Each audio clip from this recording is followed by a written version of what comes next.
Hello friend, स्वागत है आप सभी का अपने चैनल आज क्लास में। और आज के इस क्लास में संस्कृत का क्वेश्चन बैंक पढ़ेंगे।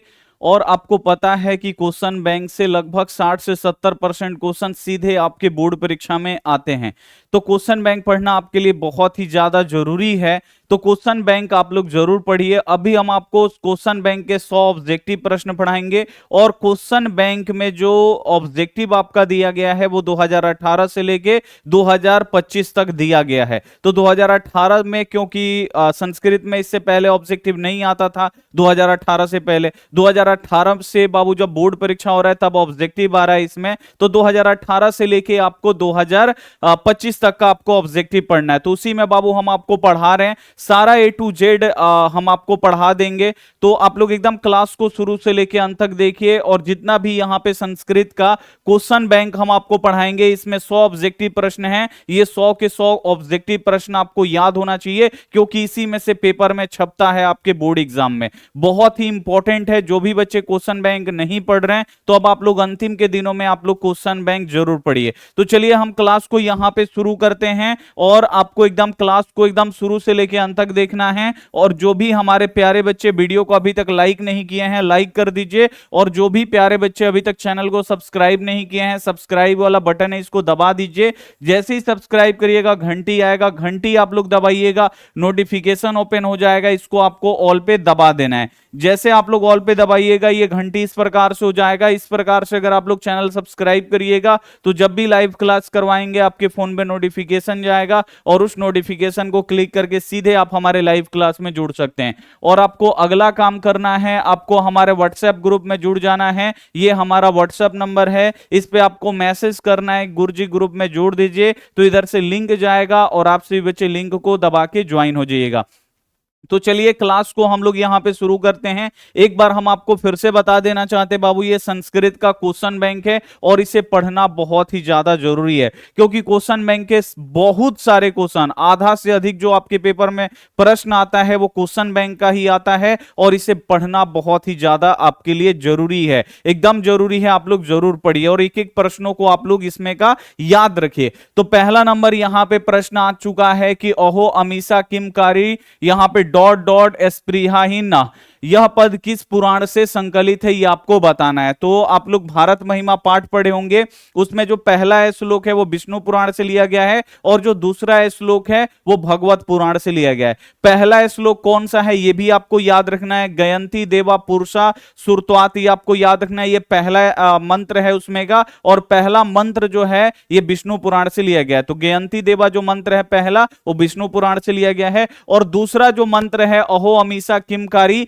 ये द्वितीय श्लोक है, और जो द्वितीय श्लोक है ये भगवत पुराण से लिया गया है। इसे आपको याद रखना है। यहां पे डी वाला जो ऑप्शन होगा बिल्कुल एकदम राइट आंसर हो जाएगा। तो ये आपको याद रखना है, इंपॉर्टेंट है। अगला क्वेश्चन है विभिन्न जाति और धर्म के लोग भारत में कैसे रहते हैं, ये भी बहुत ही ज्यादा इंपॉर्टेंट क्वेश्चन है। आपको पता है कि भारत में बहुत सारे जाति और धर्म के लोग रहते हैं और सारा लोग एक दूसरे से मिलकर रहते हैं, यानी एकत्व भाव से रहते हैं, एकता के भाव से रहते हैं। एकत्व भाव यानी एकता के भाव से रहते हैं। यहां पे ए वाला ऑप्शन बिल्कुल सही हो जाएगा। अगला क्वेश्चन यहां पे देखिए, सप्तपदी कर्म कांड किस संस्कार में होता है, यह भी इंपॉर्टेंट है। सप्तपदी यानी सप्तपदी का मतलब हुआ 7 फेरा लेना। तो 7 फेरा बाबू किस में लिया जाता है, किस संस्कार में लिया जाता है, तो 7 फेरा आपको याद रखना है, विवाह संस्कार में लिया जाता है। अगर क्वेश्चन आएगा कि विवाह संस्कार कितना होता है तो आपको याद रखना है विवाह संस्कार एगो होता है। जीवन में विवाह एगो होता है, विवाह संस्कार एगो होता है, इसे आप लोग याद रखिएगा, इंपॉर्टेंट है। और विवाह बाबू कैसा संस्कार है, तो ये एक पवित्र संस्कार है, ये आप लोग याद रखिएगा, इंपॉर्टेंट है। बोर्ड एग्जाम में पूछता है कि विवाह संस्कार कैसा संस्कार है, तो विवाह संस्कार जो है ये पवित्र संस्कार है, इसे आप लोग याद रखिएगा। अगला क्वेश्चन आप लोग देखिए, भारतीय संस्कृति में कितने संस्कार ये भी इंपॉर्टेंट है कि भाई भारतीय संस्कृति में कितने संस्कार हैं। तो भारतीय संस्कृति में बाबू कितने संस्कार हैं, तो आपको याद रखना है 16। टोटल संस्कार कितने हैं बाबू? 16 हैं। और इस 16 संस्कार को कितने भागों में बांटा गया है? तो 5 भागों में बांटा गया है। इसे आप लोग याद रखिएगा, या बोर्ड एग्जाम में आता है कि संस्कार कितने प्रकार के होते हैं। तो संस्कार बाबू कितने प्रकार के होते हैं? 5 प्रकार का। पहला होता है जन्म पूर्व संस्कार, दूसरा होता है शैशव संस्कार, तीसरा होता है बाबू शिक्षा संस्कार, चौथा होता है विवाह संस्कार, और पांचवा और अंतिम होता है मरने के बाद अंत्येष्टि संस्कार। इसे आप लोग याद रखिएगा। अगला क्वेश्चन देखिए, विनय किसका नाश करता है? यह भी इंपॉर्टेंट क्वेश्चन है। तो विनय बाबू किसका नाश करता है? तो आपको याद रखना है आकृति का। बहुत ही इंपॉर्टेंट क्वेश्चन है, डी वाला ऑप्शन यहां पे बिल्कुल सही जाएगा कि विनय किसका नाश करता है? तो जो विनय है ये आकृति का नाश करता है। इसे आपको याद रखना है। अगला क्वेश्चन है कि उत्तम शांति क्या है? ये भी इंपॉर्टेंट क्वेश्चन है भाई।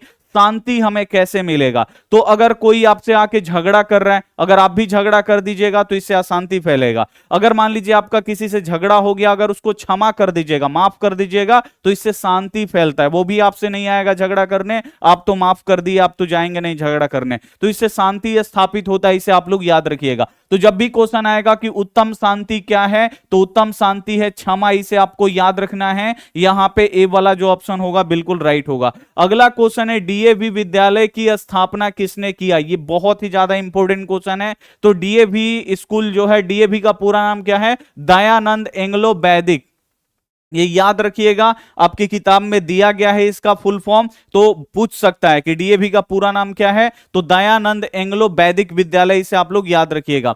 तो दयानंद एंग्लो वैदिक विद्यालय की स्थापना किसने किया? तो स्वामी दयानंद के अनुयायियों ने किया। भाई कब किया? तो जब इनका मृत्यु हुआ था। इनका मृत्यु कब हुआ था स्वामी दयानंद का? 1883 में। जब इनका मृत्यु 1883 में हो गया, तो जो स्वामी दयानंद के अनुयायी थे, इनके नाम पे बाबू विद्यालय खोले। देश में भी खोले, विदेश में भी खोले। डीएवी जितना आपको स्कूल दिखाई देगा इन्हीं का ब्रांच है, आप लोग याद रखिएगा। तो जब भी क्वेश्चन आएगा डीएवी विद्यालय की स्थापना किसने किया, तो स्वामी दयानंद के अनुयायियों ने कब किया? तो 1883 में। और स्वामी दयानंद का मृत्यु भी कब हुआ था? तो स्वामी दयानंद का मृत्यु भी 1883 में हुआ था। इसे आप लोग याद रखिएगा। अगला क्वेश्चन है मंदाकिनी वर्णम पाठ रामायण के किस कांड से संकलित है? तो मंदाकिनी वर्णम पाठ जो है रामायण के किस कांड से संकलित है? तो आपको याद रखना है अयोध्या कांड से संकलित है। ठीक है ना, रामायण के अयोध्या कांड से संकलित है। मंदाकिनी वर्णम पाठ में बाबू कौन कौन है? राम जी हैं, सीता जी हैं, लक्ष्मण जी हैं। राम जी को वनवास होता है तो ये तीनों लोग कहां पहुंचते हैं?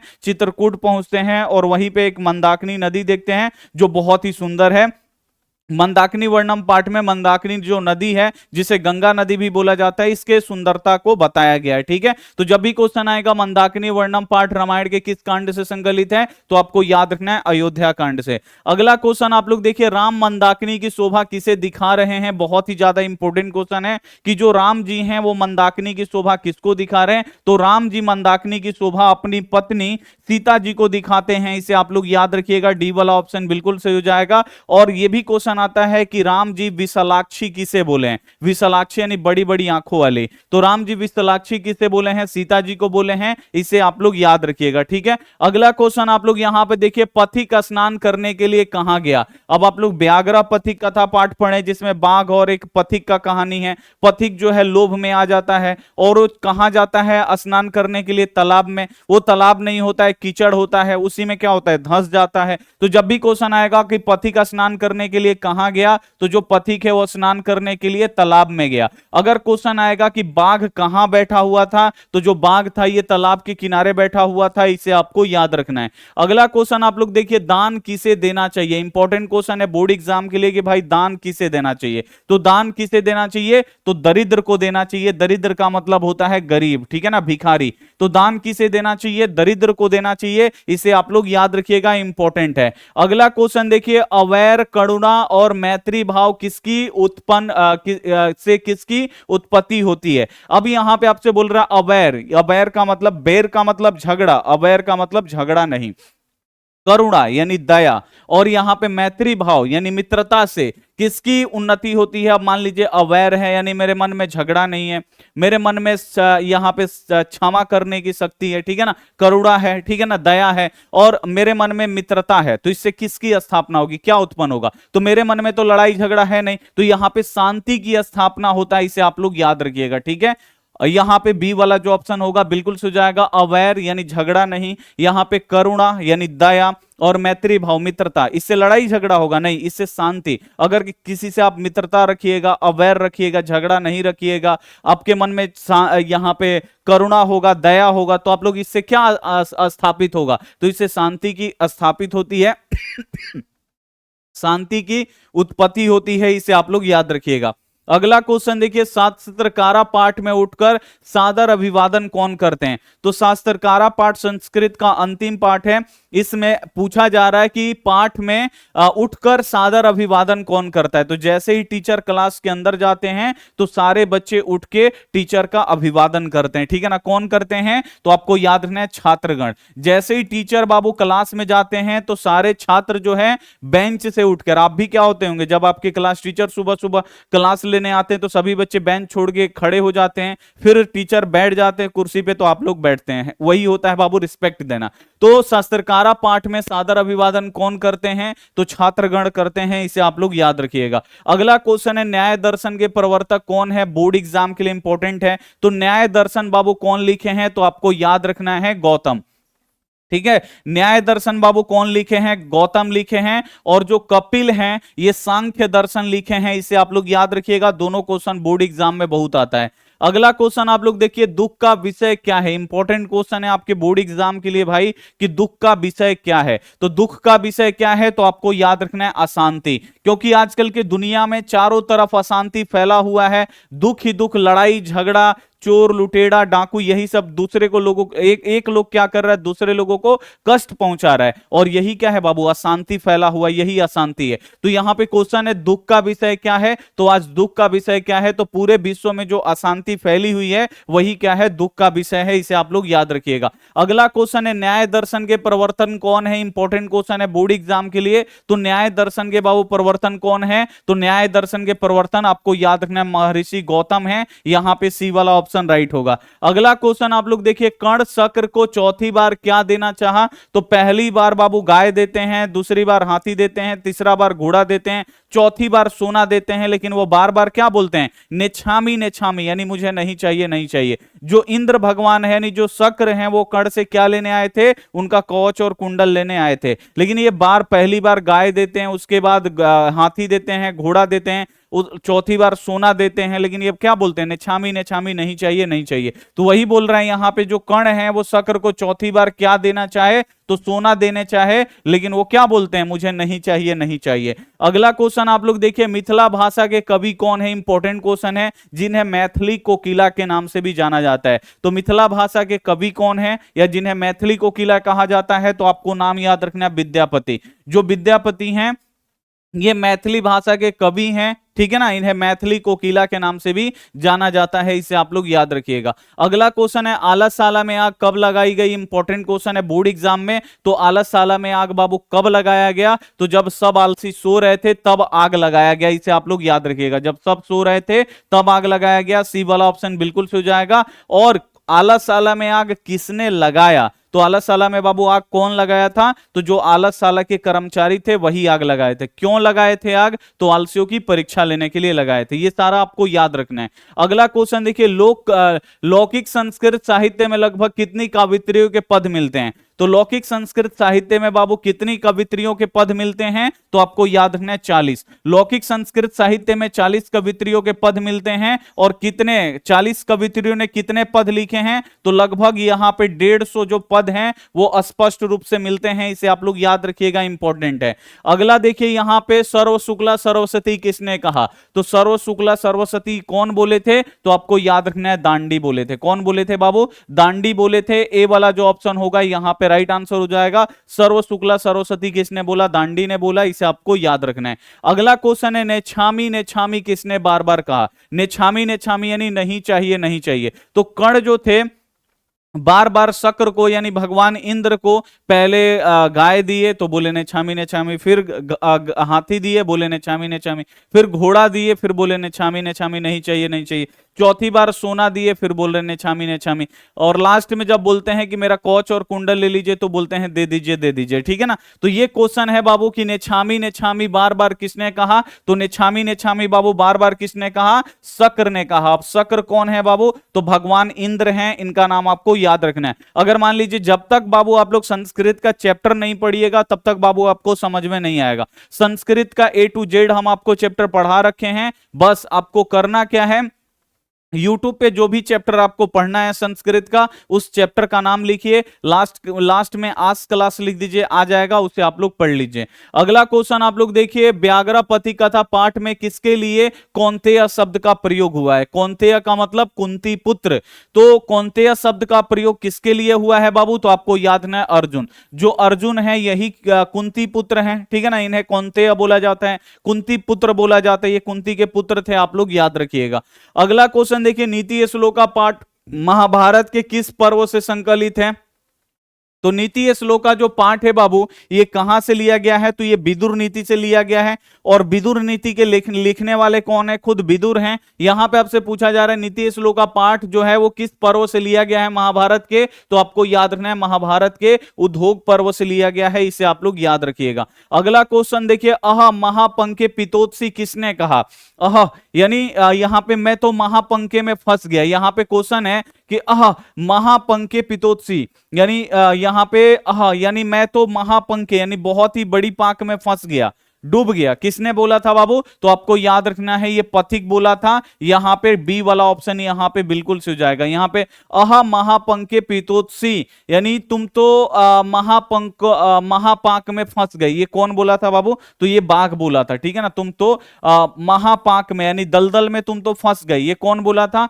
बाघ बोला था, इसे आप लोग याद रखिएगा। अगला क्वेश्चन आप लोग देखिए, मंदाकिनी वर्णम पाठ के कवि कौन है, तो मंदाकिनी वर्णम पाठ बाबू कहां से लिया गया, महाभारत से, सॉरी रामायण से। रामायण के लेखक कौन है, वाल्मीकि जी हैं, आपको याद रखना है। तो मंदाकिनी वर्णम पाठ के कवि कौन है, तो मंदाकिनी वर्णम पाठ के जो कवि हैं वो वाल्मीकि जी हैं, आपको याद रखना है, बी वाला ऑप्शन राइट होगा। अगला क्वेश्चन देखिए, स्वामी दयानंद का परिवार किसका उपासक था, तो जो स्वामी दयानंद का परिवार था ये भगवान शिव का उपासक थे, आपको याद रखना है। यहां पे सी वाला ऑप्शन बिल्कुल से हो जाएगा, जो स्वामी दयानंद का परिवार था ये किसके उपासक थे बाबू, तो भगवान शिव के उपासक थे, आपको याद रखना है। अगला क्वेश्चन है, राम परवेश राम उच्च विद्या यहां पे राम परवेश राम ने उच्च विद्यालय में कौन सा स्थान प्राप्त किया, उच्च विद्यालय यानी हाई स्कूल में कौन सा स्थान प्राप्त किया, तो राम परवेश राम जो है हाई स्कूल में यानी उच्च विद्यालय में और स्नातक में भी पहला स्थान प्राप्त किए थे, इसे आप लोग याद रखिएगा।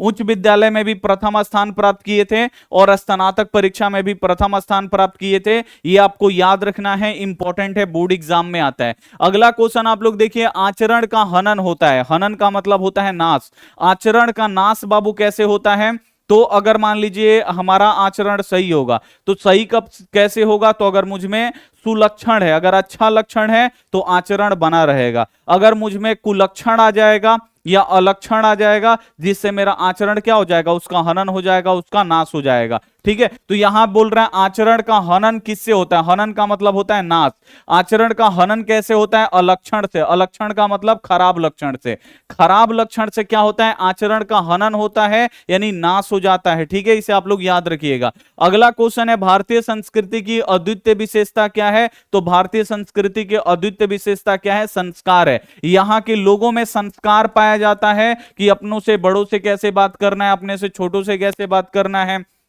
बूढ़े आदमी से कैसे बात करना है, ये संस्कार हमें सिखाता है। भारतीय संस्कृति की अद्वितीय विशेषता क्या है, तो भारतीय संस्कृति की अद्वितीय विशेषता संस्कार है, इसे आप लोग याद रखिएगा। अगला क्वेश्चन है, भवंती डॉट डॉट पुरुषा सुरत्वात, इसको पूरा करना है, भवंती देवा पुरुषा सुरत्वात होता है, इसे आप लोग याद रखिएगा, भवंती देवा पुरुषा सुरत्वात। ठीक है ना, और भवंती देवा पुरुषा सुरत्वात क्या है बाबू, तो ये आपको याद रखना है, यहां पे भवंती देवा पुरुषा सुरत्वात। ठीक है, ये है आपको याद रखना है, भारत महिमा पाठ का पहला श्लोक जो विष्णु पुराण से लिया गया, भवंती देवा पुरुषा सुरत्वात।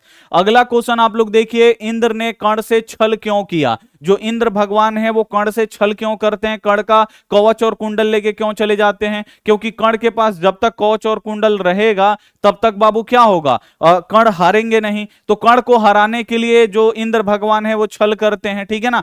किसको जिताने के लिए छल करते हैं, तो अर्जुन को जिताने के लिए नहीं, अर्जुन की सहायता के लिए। अर्जुन से ही लड़ाई था कर्ण का, आपको याद रखना है। अर्जुन की सहायता के लिए जो भगवान इंद्र हैं वो कर्ण से क्या करते, छल करते। और छल कैसे करते हैं, तो उनका कवच और कुंडल ले लेते हैं। अगला क्वेश्चन आप लोग देखिए, कर्णभार रूपक के रचनाकार कौन है। रूपक का मतलब होता है नाटक, यानी जो कर्णभार है नाटक है इसके लेखक कौन है, तो कर्णभार बाबू कौन लिखे हैं, तो आपको याद रखना है महाकवि भास। जो भास है बाबू वो कर्णभार नाटक लिखे हैं, और ये 13 नाटक अब तक लिख चुके हैं, ये नाटककार हैं, आपको याद रखना है। वही बोल रहा है कर्णभार रूपक के रचनाकार कौन है, नहीं कर्णभार किसने लिखा है, तो आपको याद रखना है महाकवि भास ने लिखा है। और कर्णभार से ही जो चैप्टर है दानवीर कर्ण, दानवीर कर्ण कहां से लिया गया है, तो ये कर्णभार से ही लिया गया है, इसे आप लोग याद रखिएगा। कर्ण से दानवीरता पाठ कहां से लिया गया है, कर्णभार से। अगला क्वेश्चन है अंगराज किसे कहा गया है। अंगराज का मतलब अंग प्रदेश का राजा, ठीक है ना। अंग क्या है बाबू, तो एक प्रदेश का नाम है अंग प्रदेश, और उसके राजा। अंगराज का मतलब हुआ अंग प्रदेश के राजा कौन है, तो आपको याद रखना है कर्ण। जो कर्ण है इन्हें अंगराज भी बोला जाता है। ए वाला ऑप्शन बिल्कुल हो जाएगा, क्योंकि जो कर्ण थे ये अंग प्रदेश के राजा थे। अगला क्वेश्चन आप लोग देखिए, अपने और पराये की गणना कौन करता है, कि ये मेरा है, ये तुम्हारा है, ये कौन करता है, तो जिनकी बुद्धि छोटी होती है, जिनका चित्त छोटा होता है, जिनका मन छोटा होता है, जो छोटे हृदय वाले होते हैं, वही अपना और पराया का गणना करते हैं। तो यहां पर देखिए संकुचित हृदय वाला यानी छोटा हृदय वाला जो होता है, जिनका दिल छोटा होता है, संकुचित का मतलब होता है छोटा, तो जिनका हृदय छोटा होता है, जिनका दिल छोटा होता है, वही क्या करते हैं, अपना और पराया का गणना करते हैं। लेकिन जिनका विशाल हृदय है, जिनका बड़ा हृदय है, वो क्या कहते हैं बाबू, तो जिनका विशाल हृदय है वो कहते हैं वासुदेव कुटुंब, यानी पूरा विश्व ही क्या है, मेरा संसार है, इसे आप लोग याद रखिएगा। अगला क्वेश्चन देखिए, शत्रुता कौन बढ़ाता है। इंपॉर्टेंट क्वेश्चन है बोर्ड एग्जाम के लिए कि शत्रुता कौन बढ़ाता है। तो शत्रुता बाबू कौन बढ़ाता है, तो आपको याद रखना है स्वार्थ। जो स्वार्थ है ये शत्रुता को बढ़ाता है। ए वाला ऑप्शन यहां पे बिल्कुल हो जाएगा। अगर स्वार्थ अंदर होगा तो शत्रुता ऐसे ही जन्म ले लेता है, इसे आपको याद रखना है। अगला क्वेश्चन आप लोग देखिए, चरक और सुश्रुत ने किस शास्त्र का प्रवर्तन किया। तो जो चरक है बाबू आपको याद रखना है, चरक क्या है, आयुर्वेद के जनक। जितना भी आयुर्वेदिक हम लोग दवाई खाते हैं, ये इसका सबसे पहले शुरुआत किसने किया, तो चरक जी ने किया, इसे आप लोग याद रखना है। और इन्होंने एक किताब लिखा था, उसी में सारा रोग और दवाई का नाम लिखे थे, ठीक है ना। तो चरक और सुश्रुत ने किस शास्त्र का प्रवर्तन किया, तो आपको याद रखना है आयुर्वेद शास्त्र का। आयुर्वेदिक दवाई होता है ना, आयुर्वेद शास्त्र का इन्होंने आयुर्वेद शास्त्र लिखा कि बुखार होने में इस पौधे का पत्ता या इस पेड़ का छाल या जड़ को कैसे कैसे पिलाना है, वो सारा चीज लिखा हुआ है, इसे आप लोग याद रखिएगा। बृहत संहिता के रचनाकार कौन है, बहुत ही ज्यादा इंपॉर्टेंट क्वेश्चन है। बृहत संहिता के रचनाकार कौन है, वरामिहिर हैं, इनका नाम आपको याद रखना है। बृहत संहिता के रचनाकार कौन है, वरामिहिर हैं, आपको याद रखना है। अगला क्वेश्चन आप लोग देखिए, पाटलिपुत्र किस नदी के किनारे अवस्थित है, यानी पाटलिपुत्र यानी पटना, जो पटना है वो किस नदी के किनारे स्थित है, तो पाटलिपुत्र यानी जो पटना है ये गंगा नदी के किनारे स्थित है, इसे आप लोग याद रखिएगा। ये गंगा लिखा गया है, ये गंगा नदी के किनारे है। अब ये भी क्वेश्चन आता है कि पाटलिपुत्र के किस दिशा में गंगा बहती है, तो पाटलिपुत्र के बाबू किस दिशा में गंगा बहती है, तो उत्तर दिशा में गंगा बहती है, इसे आप लोग याद रखिएगा। और गंगा नदी के ऊपर कौन सा सेतु बना हुआ है पटना में, तो गांधी सेतु बना हुआ है, इसे आपको याद रखना है। अगला क्वेश्चन देखिए, राजशेखर का प्रमुख काव्य ग्रंथ कौन सा है। राजशेखर कौन सा ग्रंथ लिखे हैं, तो राजशेखर लिखे हैं, आपको याद रखना है काव्य मीमांसा। काव्य मीमांसा बाबू किसने लिखा है, राजशेखर ने लिखा है, आपको याद रखना है। बी वाला ऑप्शन यहां पे बिल्कुल से हो जाएगा। और जो दामोदर गुप्त हैं वो कुट्टी नीतम काव्य लिखे हैं, इसे आपको याद रखना है। अगला क्वेश्चन देखिए, छोटे से भी छोटा और बड़ा से भी बड़ा क्या है। यहां पे आपसे पूछा जा रहा है कि छोटा से भी छोटा और बड़ा से भी बड़ा क्या है, तो आपको याद रखना है आत्मा। जो आत्मा होता है वो एकदम छोटा से भी छोटा यानी सूक्ष्म से भी सूक्ष्म, अणु से भी छोटा और बड़ा से भी बड़ा होता है, इसे आप लोग याद रखिएगा आत्मा। और यह भी क्वेश्चन आता है कि आत्मा कहां निवास करता है, तो आत्मा जो है जंतु के हृदय रूपी गुफा में निवास करता है और किसे वश में नहीं किया जा सकता। यह भी बोर्ड एग्जाम में आता है कि हम लोग किसे वश में नहीं कर सकते हैं, तो आत्मा को वश में नहीं कर सकते हैं, इसे आपको याद रखना है। नदियां नदियां और समुद्र आपको याद रखना है। नदियां और यहां पे क्वेश्चन है कि नदियां और समुद्र, ठीक है ना, नदियां और समुद्र कैसे मिलती हैं, नदियां समुद्र में कैसे मिलती है, थोड़ा सा उल्टा लिखा गया उसके लिए सॉरी। नदियां जो हैं वो समुद्र में कैसे मिलती हैं, तो नदियां बाबू समुद्र में कैसे मिलती हैं, तो नदियां जो है समुद्र में मिलती हैं अपना नाम और रूप को छोड़ के। नदियां जो हैं अपने नाम को भी भूल जाती हैं और अपने रूप को भी भूल जाती हैं कि मैं कितनी बड़ी हूं, कितनी लंबी हूं, कितनी चौड़ी हूं, मेरा नाम क्या, ये सारा चीज भूल के जो नदी है बाबू वो कहां जाके मिलती है, तो नदी समुद्र में जाके मिलती है, इसे आपको याद रखना है। अगला क्वेश्चन आप लोग देखिए, लक्ष्मी किसके पास जाती है, इंपॉर्टेंट क्वेश्चन है बोर्ड परीक्षा के लिए कि भाई लक्ष्मी किसके पास जाती है, तो लक्ष्मी बाबू किसके पास जाती हैं, तो परिश्रमी पुरुष, परिश्रमी को बोलते हैं संस्कृत में उद्योगी, जो उद्योगी पुरुष यानी जो परिश्रमी पुरुष है इसी के पास लक्ष्मी जाती हैं, आपको याद रखना है, इंपॉर्टेंट क्वेश्चन है। अगला क्वेश्चन आप लोग देखिए, भिखन टोला को देखने के लिए कौन आया, बहुत ही महत्वपूर्ण क्वेश्चन है कि भाई भिखन टोला गांव को देखने के लिए कौन आया, तो भिखन टोला को देखने के लिए कौन आए थे, अध्यापक आए थे, शिक्षक आए थे, और किसे जो अध्यापक आए थे बाबू वो किसको देखे थे, तो एक दलित बालक को देखे थे जो खेल रहा था, इसके खेलने की कला से वो प्रभावित होकर उसको पढ़ाने के लिए स्कूल में ले जाते हैं, पढ़ाते हैं और वहां पे एक उपदेश देते हैं कि छात्र के लिए अध्ययन ही क्या है, तपस्या है। और जो राम परवेश राम है वो टीचर के पढ़ाने की कला से बहुत ही प्रसन्न होते हैं, उनको पढ़ाई समझ में आता है और पढ़ते पढ़ते एक दिन आईएएस आईपीएस बन जाते हैं, ठीक है, इसे आपको याद रखना है। अगला क्वेश्चन है, स्वामी दयानंद ने किस संस्था का स्थापना किए था, तो जो स्वामी दयानंद हैं ये आर्य समाज संस्था का स्थापना किए थे। अब ये भी क्वेश्चन आता है कि कहां पे किए थे, मुंबई में किए थे, आपको याद रखना है। आर्य समाज की स्थापना कब हुआ था, तो 1875 में हुआ था, इसे आप लोग याद रखिएगा, महत्वपूर्ण है। अगला क्वेश्चन आप लोग देखिए, जब आलसशाला में आग लगी तो कौन भाग गया, तो आलसशाला में आग लगाया गया तो बाबू कौन भाग गया, तो जो बनावटी आलसी थे, ठीक है ना, जो यहां पे जो धूर्त लोग थे, बनावटी आलसी को धूर्त बोला गया, जो धूर्त लोग हैं वो क्या हो गया बाबू, आग को देखकर भाग गए, ठीक है ना, तो जब आलसशाला में आग लगाया गया तो कौन भाग गए, तो जो बाबू यहां पे धूर्त लोग थे वो भाग गए आग को देख के, लेकिन जो चार सच में आलसी थे वो वहीं पे सो के आपस में बातें करते रह गए। अगला क्वेश्चन आप लोग देखिए, सिख संप्रदाय के 10वें गुरु कौन थे, इंपॉर्टेंट क्वेश्चन है बोर्ड एग्जाम के लिए कि सिख संप्रदाय के 10वें गुरु कौन है, 10वें बोल सकते हैं, अंतिमवें बोल सकते हैं, आपको याद रखना है। तो सिख संप्रदाय के 10वें गुरु कौन है या अंतिम गुरु कौन है, तो आपको याद रखना है गुरु गोविंद सिंह। और गुरु गोविंद सिंह जो है बाबू आपको याद रखना है ये सिखों के 10वें और अंतिमवें गुरु हैं और इनका जन्म कहां पे हुआ था, तो बिहार के पटना में हुआ था। कहां पे हुआ था, बिहार के पटना में हुआ था। और इनका जन्म स्थान को किस नाम से जाना जाता है, तो गुरुद्वारा के नाम से जाना जाता है, इसे आप लोग याद रखिएगा। अगला क्वेश्चन देखिए, हम सबों में भारतवर्ष के प्रति क्या होना चाहिए, तो हम सबों में अपने देश भारत के प्रति क्या होना चाहिए, तो बाबू देशभक्ति होना चाहिए। क्या होना चाहिए, देशभक्ति होना चाहिए। यहां पे डी वाला ऑप्शन बिल्कुल से हो जाएगा, देश ही क्या है हमारे लिए सब चीज है। तो जब भी क्वेश्चन आएगा हम सबों में भारतवर्ष के प्रति क्या होना चाहिए, तो देशभक्ति होना चाहिए, इसे आप लोग याद रखिएगा। अगला क्वेश्चन है, अंथेटी संस्कार कब होता है, अंथेटी संस्कार जिसे दाह संस्कार भी बोलते हैं, अंथेटी संस्कार बाबू कब होता है, तो मरने के बाद एक ही संस्कार होता है जिसका नाम है अंथेटी संस्कार यानी दाह संस्कार। तो यहां पे क्वेश्चन आपसे पूछ रहा है अंथेटी संस्कार कब होता है, तो मरणोपरांत होता है, ए वाला ऑप्शन राइट होगा। अगला क्वेश्चन है, जन्म पूर्व कितने संस्कार होते हैं, महत्वपूर्ण क्वेश्चन है। जन्म पूर्व, जन्म पूर्व यानी बच्चा का भी जन्म नहीं हुआ है, मां के पेट में है तब तक कितने संस्कार हो जाते हैं, 3 संस्कार हो जाते हैं, इसे आप लोग याद रखिएगा। पहला होता है गर्भधान यानी गर्भ की रक्षा के लिए, दूसरा होता है पुष्पवन यानी जब बच्चा मां के पेट में 6 महीना का हो जाता है तो संस्कार डाला जाता है, और तीसरा जो होता है सीमांतोन्नयन जो स्त्रियों की खुशी के लिए होता है, इसे आपको याद रखना है। अगला क्वेश्चन देखिए, समापवर्तन संस्कार का उद्देश्य क्या है, तो समापवर्तन संस्कार क्या है, तो अंतिम शिक्षा संस्कार। बोर्ड एग्जाम में पूछ देता है कि अंतिम शिक्षा संस्कार कौन सा है, तो अंतिम शिक्षा संस्कार समापवर्तन संस्कार है।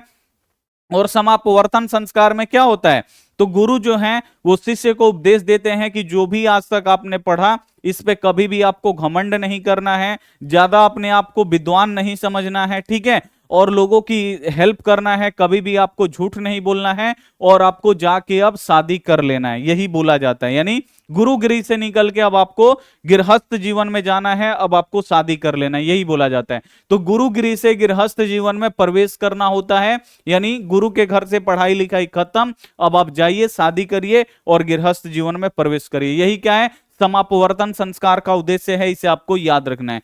अगला क्वेश्चन है, किस संस्कार के साथ वास्तविक गृहस्थ जीवन में लोग प्रवेश करते हैं? तो कौन सा संस्कार लोग पूरा करते हैं जो वास्तविक गृहस्थ जीवन में प्रवेश कर जाते हैं? तो आपको याद रखना है विवाह संस्कार। जैसे ही लोग शादी करते हैं वो गृहस्थ जीवन में चले जाते हैं। बी वाला ऑप्शन यहां पे बिल्कुल ही सही हो जाएगा। अगला क्वेश्चन आप लोग देखिए, नीति श्लोका पाठ किस ग्रंथ से संकलित है? तो जो नीति श्लोका पाठ है जिसमें मंत्री विदुर हैं और महाराज धृतराष्ट्र के प्रश्न हैं, और महाराज जितने भी धृतराष्ट्र प्रश्न पूछ रहे थे उनका उत्तर कौन दे रहे थे? मंत्री विदुर दे रहे थे। वही यहाँ पे वही पाठ है नीति श्लोका पाठ। नीति श्लोका पाठ जो है वो किस ग्रंथ से संकलित है? तो आपको याद रखना है विदुर नीति से संकलित है। और विदुर नीति के लेखक कौन है? तो खुद विदुर हैं, आपको याद रखना है। अगला क्वेश्चन आप लोग देखिए, विद्या की रक्षा किससे होती है? तो विद्या की रक्षा किससे होता है? रिवीजन से। रिवीजन को क्या बोला जाता है? योग। इसे आप लोग याद रखिएगा, योग का मतलब होता है प्रयास, ठीक है ना, ये आप लोग याद रखिएगा, योग का मतलब होता है प्रयास, ठीक है। यहां पे तो विद्या की रक्षा किससे होता है? योग से होता है, यानी प्रयास से होता है, इसे आप लोग याद रखिएगा। डेली प्रयास करिएगा, प्रयास का मतलब हुआ रिवीजन। डेली रिवीजन करिएगा तो इससे विद्या आपके दिमाग में रहेगा। अगर आप लोग रिवीजन करना छोड़ दीजिएगा तो फिर वो क्या हो जाएगा? विद्या खत्म हो जाएगा,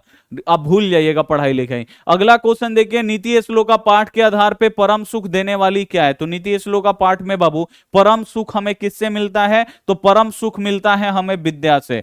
विद्या जो है बाबू परम सुख देती है। और जो क्षमा है बाबू, इससे क्या मिलता है? तो क्षमा से हमें सुख मिलता है, शांति मिलता है, इसे आपको याद रखना है। अगला क्वेश्चन है, नीति श्लोका पाठ में कितने श्लोक हैं? तो आपको याद रखना है एक मंगलम पाठ और एक भारत महिमा पाठ। इनमें क्या है बाबू? मंगलम और भारत महिमा पाठ में 5-5 मंत्र हैं, और मंदाकिनी वर्णम पाठ हो गया, ठीक है, और आपका नीति श्लोका हो गया, जितने भी हैं उसमें 10-10 है, ठीक है। बस आपको 2 याद रखना है, मंगलम में 5 है और भारत महिमा में 5 है, बाकी सब में कितना है? 10-10 श्लोक है, आपको याद रखना है। तो यहां पे नीति श्लोका पूछ रहा है, इसमें कितने श्लोक हैं? तो आपको याद रखना है 10 श्लोक है। बी वाला ऑप्शन यहां पे राइट हो जाएगा। अगला क्वेश्चन देखिए, राम प्रवेश राम को छात्रगण छत्रणाम अध्ययन तप का उपदेश किसने दिया? तो राम प्रवेश राम जो थे बाबू, ये एक दलित बालक थे, और जो टीचर आते हैं इनके गांव को देखने के लिए, वो इनको पढ़ाने के लिए अपने स्कूल ले जाते हैं प्राथमिक विद्यालय में, और वहां पे एक बोलते हैं एक लाइन, छत्रणाम अध्ययन तप, यानी छात्र की अध्ययन यानी पढ़ाई लिखाई ही क्या है? तप है, यानी तपस्या है। तो छात्र के लिए पढ़ाई लिखाई तपस्या है। किसने उपदेश दिया था? तो आपको याद रखना है गुरु जी ने दिया था, यानी टीचर ने दिया था, आपको याद रखना है। राम प्रवेश राम का जन्म किस गांव में हुआ था? इंपॉर्टेंट क्वेश्चन है। तो राम प्रवेश राम का बाबू जन्म किस गांव में हुआ था? तो आपको याद रखना है भीखनटोला गांव में हुआ था, ठीक है। और भीखनटोला गांव कहां है? तो आपको याद रखना है बिहार में है, ठीक है। और दलित बालक की कहानी कौन सी है? तो करमवीर कथा है, इसे आप लोग याद रखिएगा। अगला क्वेश्चन देखिए, स्वर्णमय पात्र से किसका मुंह ढका हुआ है? यानी सोने जैसे पात्र से, यानी हिरण्मय पात्र से किसका मुंह ढका हुआ है? तो आपको याद रखना है सत्य का। सत्य का जो मुंह है वो हिरण्मय पात्र से ढका हुआ है, इसे आप लोग याद रखिएगा। अगला क्वेश्चन देखिए, कड़स्य दान बिरता पाठ किस ग्रंथ से संकलित है? यानी कड़स्य दान बिरता पाठ जो है वो किस ग्रंथ से लिया गया है, ये आपको बताना है। तो कड़स्य दान बिरता पाठ बाबू कहां से लिया गया है? कर्णभार रूपक से लिया गया है। कर्णभार रूपक यानी नाटक से लिया गया है, कर्णभार नाटक से लिया गया है। और कर्णभार को लिखने वाले कौन है? तो महर्षि भास हैं या महाकवि भास हैं, आपको याद रखना है। अगला क्वेश्चन आप लोग देखिए, वास्तव में अशांति के कितने कारण हैं? आज पूरे विश्व में अशांति फैला हुआ है, कितने कारणों से फैला हुआ है? तो 2 कारणों से फैला हुआ है। पहला है द्वेष यानी लड़ाई झगड़ा जलन, और तीसरा असहिष्णुता यानी सहने की क्षमता में कमी। यही क्या है बाबू? विश्व में अशांति फैलाया हुआ है। जब भी क्वेश्चन आएगा वास्तव में अशांति के कितने कारण हैं, तो 2 कारण है, इसे आप लोग याद रखिएगा। अगला क्वेश्चन देखिए, शास्त्रकारा पाठ में यहां पे क्वेश्चन है, शास्त्रकारा पाठ किस शैली में है? तो जो संस्कृत का अंतिम पाठ है शास्त्रकारा पाठ, ये किस शैली में है? तो ये जब ये टीचर और स्टूडेंट के बीच में है। जो स्टूडेंट हैं वो टीचर से सवाल करते हैं और टीचर उसका जवाब देते हैं। बस ये प्रश्न उत्तर के रूप में, बच्चे अपने गुरुजी से सवाल करते हैं और गुरुजी क्या करते हैं? आंसर देते हैं। तो ये प्रश्नोत्तर के रूप में है, इसे आप लोग याद रखिएगा, बी वाला ऑप्शन राइट हो जाएगा। अगला क्वेश्चन है, दलित ग्रामवासी पुरुष की कथा कौन सी? वो कौन सी कथा है जो दलित ग्रामवासी की कथा है? तो आपको याद रखना है करमवीर कथा। करमवीर कथा जो है एक दलित बालक की कहानी है, और उस दलित बालक की नाम क्या है? तो आपको याद रखना है राम परवेश राम।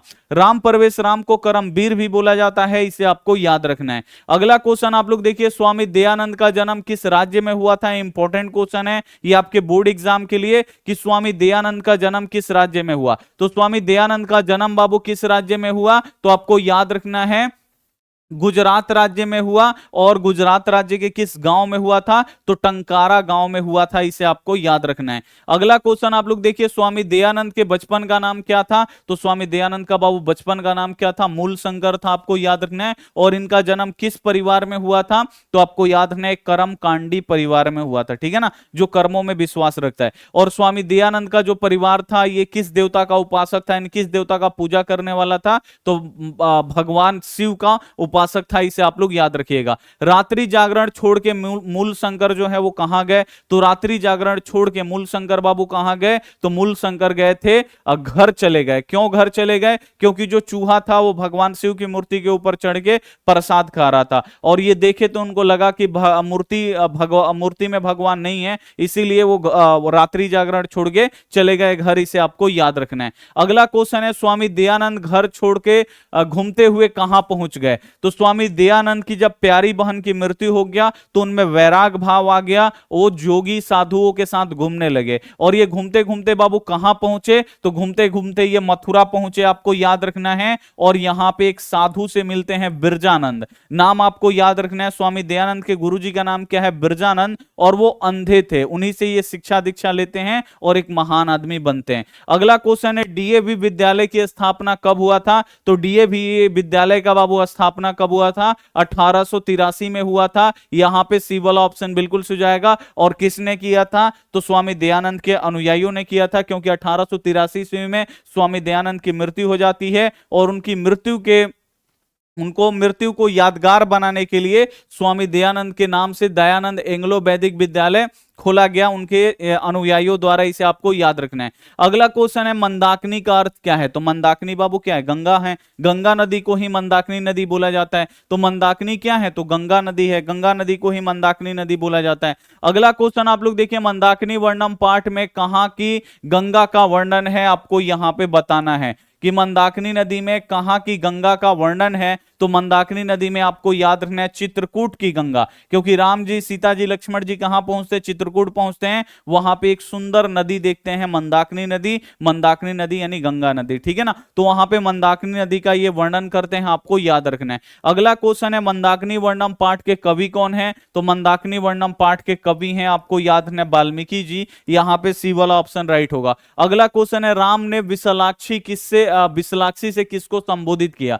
तो राम बाबू विशालाक्षी किसे बोले? विशालाक्षी का अर्थ क्या होता है? ये भी बोर्ड एग्जाम में पूछता है। बड़ी बड़ी आंखों वाली, यानी विशाल नैनों वाली, ठीक है। तो राम ने विशालाक्षी यानी बड़ी बड़ी आंखों वाली किसे बोला है? तो सीता जी को बोले हैं, इसे आप लोग याद रखिएगा, ए वाला ऑप्शन राइट होगा। अगला क्वेश्चन है, जनक की सभा में कौन थी? इंपॉर्टेंट क्वेश्चन है। तो जनक की सभा में बाबू कौन रहती थी? तो आपको याद रखना है गर्गी रहती थी। और महाभारत में किस लेखिका का उल्लेख है? तो आपको याद रखना है महाभारत में सुलभा का उल्लेख है, इसे आपको याद रखना है। अगला क्वेश्चन देखिए, मधुरा विजयम किसकी रचना है? बहुत ही ज्यादा इंपॉर्टेंट क्वेश्चन है कि मधुरा विजयम किसने लिखा है? तो मधुरा विजयम लिखी है, आपको याद रखना है गंगा देवी, ठीक है ना। जो गंगा देवी हैं ये मधुरा विजयम लिखी हैं, इनका नाम आपको याद रखना है। अगला क्वेश्चन है, विशाल संस्कृत साहित्य किसके द्वारा संवर्धित है? तो तो विशाल संस्कृत जो साहित्य है इसको लिखने वाले कवि और शास्त्रकार हैं, आपको याद रखना है, कवि और शास्त्रकार के द्वारा ही विशाल संस्कृत जो है संवर्धित है, इसे आप लोग याद रखिएगा। अगला क्वेश्चन देखिए, भारत महिमा पाठ पुराण में कितने पद संकलित, पुराण से यहां पे देखिए क्या बोल रहा है, पुराणों से कितने पद संकलित है। तो भारत महिमा पाठ में बाबू 5 गो मंत्र है और इसमें पहला जो मंत्र है वो विष्णु पुराण से, दूसरा जो मंत्र है ये भगवत पुराण से और तीसरा जो है ये आधुनिक मंत्र है। अब यहां पे पूछ रहा है भारत महिमा पाठ में पुराण से कितने मंत्र लिए गए हैं, तो पहला मंत्र और दूसरा मंत्र पुराण से लिए गए, यानी 2 मंत्र बस पुराण से लिए गए हैं और इसमें का जो 3 मंत्र है वो आधुनिक मंत्र है, इसे आप लोग याद रखिएगा। अगला क्वेश्चन है, भारत महिमा पाठ में ज्ञानती देवा कली गीतकानी पद किस पुराण से संकलित है। तो एक है पहला वाला ज्ञानती देवा और दूसरा आपको याद रखना है ज्ञानती देवा और दूसरा आपको याद रखना है अहो अमीसा किमकारी। तो ज्ञानती देवा जो है बाबू आपको याद रखना है ये विष्णु पुराण से लिया गया है और अहो अमीसा किमकारी ये दूसरा वाला है तो भगवत पुराण से लिया गया है, तो इसे आपको याद रखना है। अगला क्वेश्चन आप लोग देखिए, भारत भूमि सदा किससे सेवित है। तो भारत भूमि की सेवा करने वाला कौन है बाबू, सागर है, पर्वत और झरना है, नदियां हैं, इससे सेवित हैं।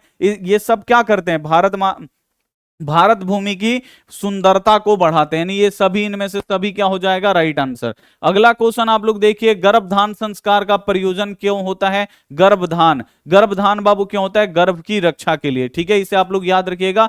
गर्भधान संस्कार का प्रयोजन क्या है, तो गर्भ की रक्षा के लिए, ए वाला ऑप्शन यहां पे बिल्कुल सही हो जाएगा, ठीक है। अगला क्वेश्चन आप लोग देखिए, व्याघ्रपति कथा पाठ जो है किस ग्रंथ से संकलित है। तो व्याघ्रपति कथा पाठ बाबू किस ग्रंथ से लिया गया है, तो आपको याद रखना है ये हितोपदेश से लिया गया है, ए वाला ऑप्शन यहां पे बिल्कुल राइट होगा, इसे आपको याद रखना है। अगला क्वेश्चन है, बाघ के हाथ में क्या था। भाई बाघ के हाथ में क्या था, तो बाघ के हाथ में बाबू क्या था, तो आपको याद रखना है सोने का कंगन, ठीक है ना, कुश था। कुश का मतलब क्या होता है, सोने का कुश का मतलब होता है कंगन, ठीक है ना, कुश का मतलब क्या होता है बाबू, कंगन होता है, इसे आप लोग याद रखिएगा, इंपॉर्टेंट क्वेश्चन है। बाघ के हाथ में क्या था, तो कुश था, कुश का मतलब क्या होता है, कंगन, इसे आप लोग याद रखिएगा। अगला क्वेश्चन देखिए, व्याघ्रपति कथा पाठ में कुत्रतव कंगणम किसने कहा। तो व्याघ्रपति कथा पाठ में कुत्रतव यानी तुम्हारा कंगन कहां है, किसने बोला था, तो ये पथिक बोला था, इसे आप लोग याद रखिएगा। तब बाघ जो है अपना हाथ फैला के दिखाता है कि ये रहा मेरा सोने का कंगन, ठीक है। अगला क्वेश्चन आप लोग यहां पे देखिए, किसके बिना ज्ञान भार है। तो किसके बिना बाबू ज्ञान भार, अगर मान लीजिए आपके पास ज्ञान है और मुसीबत में उस मुसीबत के समय उस ज्ञान का आप लोग यूज नहीं कर रहे हैं, तो वो ज्ञान किसके समान है, तो वो भार के समान है। तो क्रिया बिना, अगर आपके पास ज्ञान है तो उस ज्ञान को बाबू काम में लाइए, क्रिया में लाइए। अगर ज्ञान है, अगर क्रिया नहीं कर रहे हैं, उसे काम नहीं कर रहे हैं, तो वो ज्ञान आपके लिए भार के समान है, इसे आप लोग याद रखिएगा, बहुत ही इंपॉर्टेंट क्वेश्चन है। अगला क्वेश्चन है, अरो अड़ियान डॉट डॉट यहां पे महियान पदांत को रिक्त स्थानों से पूर्ति करें। अब यहां पे है अड़ो अड़ियान डॉट डॉट महतो महियान, ये कहां से लिया गया है, तो अरो अड़ियान महतो महियान, ये किस पाठ से संकलित है, तो आपको याद रखना है अड़ो अड़ियान और महतो महियान, अड़ो अड़ियान महतो डॉट डॉट महियान होता है, ठीक है। तो यहां पे महतो हो जाएगा, ए वाला ऑप्शन राइट होगा। अगला क्वेश्चन है कि मंगलम पाठ में कितने मंत्र हैं, बहुत ही ज्यादा इंपॉर्टेंट क्वेश्चन है कि मंगलम पाठ में कितने मंत्र हैं। तो आपको बोले थे मंगलम पाठ में 5 मंत्र हैं और आपको याद रखना है भारत महिमा पाठ में 5 मंत्र है, बाकी सब में 10 हैं। तो मंगलम पाठ में बाबू कितने मंत्र हैं, 5 मंत्र हैं और ये पांचों मंत्र किस रूप में हैं, तो पद के रूप में है, इसे आप लोग याद रखिएगा, पदात्मक मंत्र हैं। अगला क्वेश्चन देखिए, पटना में हमेशा युद्ध आग और बाढ़ का भय बना रहेगा, किसने बोला। तो बाबू किसने बोला था कि पटना में हमेशा युद्ध आग का और युद्ध आग और जल का भय बना रहेगा, ये किसने बोला था, तो भगवान बुद्ध बोले थे। क्योंकि बहुत बार भगवान बुद्ध जो थे बहुत बार पाटलिपुत्र में आए थे, यानी पटना आए थे, और उस समय ये बोले थे कि जो ये गांव है, उस समय गांव हुआ करता था, ये गांव है वो आने वाले समय में एक दिन महानगर बनेगा, लेकिन हमेशा इससे युद्ध का खतरा बना रहेगा, जल का खतरा बना रहेगा, यानी बाढ़ का खतरा बना रहेगा और आगजनी का खतरा बढ़ा रहेगा, ठीक है ना, ये भगवान बुद्ध बोलते हैं। अगला क्वेश्चन आप लोग देखिए, काव्य मीमांसा के कवि कौन है, तो काव्य मीमांसा बाबू कौन लिखे हैं, राजशेखर लिखे हैं, आपको याद रखना है, बी वाला ऑप्शन राइट होगा। अगला क्वेश्चन देखिए, आलस कथा पाठ किस ग्रंथ से संकलित है, वीवीआई क्वेश्चन है। तो आलस कथा पाठ बाबू कौन लिखे, सॉरी आलस कथा पाठ किस ग्रंथ से संकलित है, तो आलस कथा पाठ जो है ये पुरुष परीक्षा से संकलित है, इसे आपको याद रखना है। अगला क्वेश्चन क्वेश्चन देखिए, आलस कथा कैसी कथा है, बहुत ही ज्यादा इंपॉर्टेंट क्वेश्चन है, VVI क्वेश्चन है, इसे आप लोग याद रखिएगा कि आलस कथा कैसी कथा है। तो आलस कथा जो है एक व्यंग्यात्मक कथा है, व्यंग करने के लिए बाबू ये कथा लिखा गया है, आलस कथा, इसे आप लोग याद रखिएगा, एक एक प्रश्न आपका इंपॉर्टेंट है। अगला क्वेश्चन है, अच्युत राय कहां के राजा थे? तो जो अच्युत राय थे बाबू ये कहां के राजा थे? तो ये विजयनगर के राजा थे, आपको याद रखना है, ए वाला ऑप्शन राइट होगा। अगला क्वेश्चन है, गुरु गोविंद सिंह का जन्म स्थान किस नाम से प्रसिद्ध है? तो गुरु गोविंद सिंह का बाबू जन्म स्थान किस नाम से प्रसिद्ध है? तो गुरु गोविंद सिंह जो हैं ये सिखों के 10वें गुरु हैं, जिनका जन्म पटना में हुआ था, और इनका जन्म स्थान गुरुद्वारा के नाम से प्रसिद्ध है, आपको याद रखना है। अगला क्वेश्चन है, पटना नगर की पालिका देवी कौन है? पालिका देवी का मतलब पटना नगर की रक्षा करने वाली देवी कौन है? तो पटना नगर की रक्षा करने वाली देवी कौन है? तो आपको याद रखना है, पटन देवी हैं, सी वाला ऑप्शन राइट होगा। अगला क्वेश्चन है, पाटलिपुत्र पटना के नाम से कब प्रसिद्ध हुआ? पहले बाबू पटना का नाम क्या था? पाटलिपुत्र था। तो पाटलिपुत्र से कब लोग पटना पटना बोलने लगे? तो आपको याद रखना है, मध्यकाल में। मध्यकाल में पाटलिपुत्र से लोग पटना पटना बोलने लगे, इसे आप लोग याद रखिएगा। सतत प्रियवादी होते हैं, यानी सतत प्रियवादी यानी मीठा मीठा बोलने वाले होते हैं, यानी बिगाड़ने वाले। तो मीठा मीठा लोग जो बोलने वाले होते हैं ये सुलभ होते हैं, सभी जगहों पे मिल जाएंगे एकदम आराम से, इसे आप लोग याद रखिएगा। सतत प्रियवादी लोग होते हैं, यानी जो मीठा मीठा बोलते हैं, वो सभी लोग आपको क्या होगा, फट से मिल जाएगा। लेकिन जो आपका हित चाहेगा वो दुर्लभ होता है, कहीं कहीं पे आपको मिलेगा। अगला क्वेश्चन आप लोग देखिए, सीमांतोनयन संस्कार का प्रयोजन क्यों होता है? तो सीमांतोनयन कौन सा संस्कार है बाबू? जन्म पूर्व संस्कार है। पहला होता है गर्भधान, दूसरा होता है पुष्पवन, तीसरा होता है सीमांतोनयन। गर्भधान होता है गर्भ की रक्षा के लिए, पुष्पवन होता है गर्भ में बच्चा जो पल रहा है उसमें संस्कार का रोपण किया जाता है। सीमांतोनयन क्यों किया जाता है?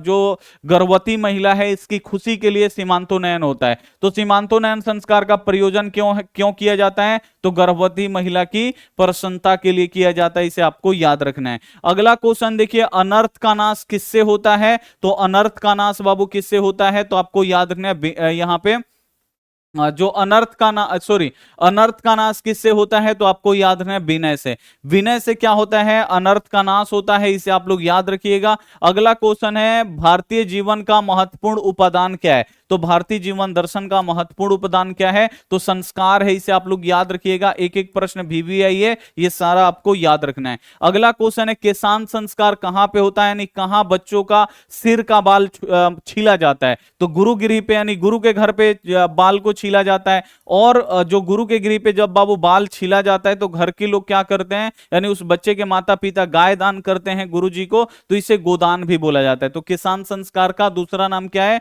गोदान भी है, इसे आपको याद रखना है। अगला क्वेश्चन देखिए, संस्कार कितने प्रकार के होते हैं? तो संस्कार 16 होते हैं, और इस 16 संस्कार को 5 भागों में बांटा गया है, तो संस्कार 5 प्रकार के होते हैं। अगला क्वेश्चन देखिए, स्वर्गापवर्ग मार्ग भूत देश कौन सा है? तो स्वर्गापवर्ग मार्ग भूत देश कौन सा है? तो आप लोग याद रखिए, जब भी देश का नाम बोलेगा तो भारत, और जगह का नाम बोलेगा तो पटना। संस्कृत में आप लोग ट्रिक से याद रखिएगा, जहां भी आपको भारत देश दिखाई दे दे आंख बंद के टिक करिएगा, भारत सही हो जाएगा संस्कृत में, ठीक है। और अगर स्थान का नाम देगा तो वहां पे पाटलिपुत्र यानी पटना, जहां भी पाटलिपुत्र पटना दिखे वो आपका क्या हो जाएगा, सही हो जाएगा। तो स्वर्गापवर्ग मार्ग भूत देश कौन सा है? तो अपना देश भारत है। तो यहां पे बाबू संस्कृत का हम 100 यहां पे क्वेश्चन बैंक के प्रश्न हम आपको पढ़ा दिए हैं, ये सारा का सारा आपको याद होना चाहिए। अगर आपको याद होगा तो बोर्ड एग्जाम में तहलका मचा दीजिएगा, सारा प्रश्न बना के आइएगा। तो इसमें जितना भी हम आपको क्वेश्चन पढ़ाए हैं उसे आप लोग याद रखिएगा, ये सारे के सारे प्रश्न इंपॉर्टेंट है आपके बोर्ड एग्जाम के लिए,